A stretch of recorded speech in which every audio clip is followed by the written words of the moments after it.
Oasis Audio presents Stand By for Mars, a Tom Corbett Space Cadet adventure by Carey Rockwell. Read for you by Charles Constant.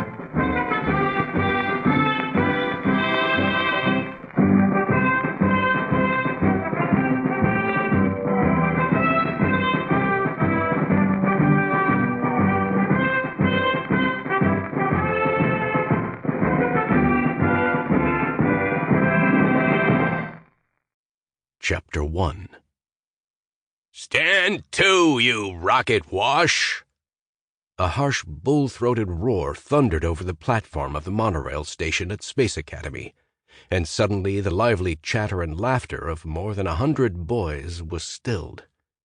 Tumbling out of the gleaming monorail cars, they froze to quick attention, their eyes turned to the main exit ramp. They saw a short, squat, heavily built man wearing the scarlet uniform of the enlisted Solar Guard staring down at them, his fists jammed into his hips and his feet spread wide apart. He stood there a moment, his sharp eyes flicking over the silent clusters, then slowly sauntered down the ramp toward them with a strangely light, cat-footed tread. "Form up! Column of fours!" Almost before the echoes of the thunderous voice died down, the scattered groups of boys had formed themselves into 4 ragged lines along the platform. The scarlet-clad figure stood before them, his seamed and weather-beaten face set in stern lines. But there was a glint of laughter in his eyes as he noticed the grotesque and sometimes tortuous positions of some of the boys as they braced themselves in what they considered a military pose. Every year for the last 10 years he had met the trains at the monorail station.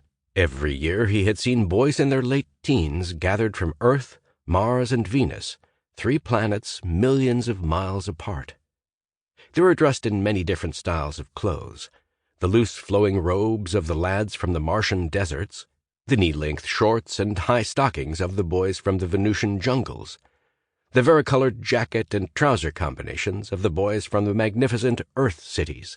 But they all had one thing in common: a dream. All had visions of becoming space cadets, and later officers in the Solar Guard. Each dreamed of the day when he would command rocket ships that patrolled the space lanes from the outer edges of Pluto to the twilight zone of Mercury. They were all the same. "All right now, let's get squared away." His voice was a little more friendly now. "My name's McKenney, Mike McKenney, warrant officer, Solar Guard. See these hash marks?"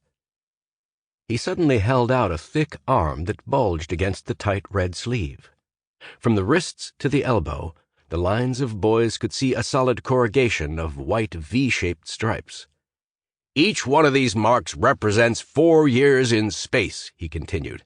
"There's 10 marks here, and I intend making it an even dozen. And no bunch of earthworms is going to make me lose the chance to get those last 2 by trying to make a space monkey out of me." McKenney sauntered along the line of boys with that same strange cat-like step, and looked squarely into the eyes of each boy in turn. "Just to keep the record straight, I'm your cadet supervisor. I handle you until you either wash out and go home, or you finally blast off and become spacemen. If you stub your toe or cut your finger, come to me. If you get homesick, come to me. And if you get into trouble—" he paused momentarily— "don't bother, because I'll be looking for you with a fist full of demerits." McKenney continued his slow inspection of the ranks, then suddenly stopped short. At the far end of the line, a tall, ruggedly built boy of about 18, with curly brown hair and a pleasant, open face, was stirring uncomfortably. He slowly reached down toward his right boot and held it, while he wriggled his foot into it. McKenney quickly strode over and planted himself firmly in front of the boy. "When I say stand to, I mean stand to!" he roared.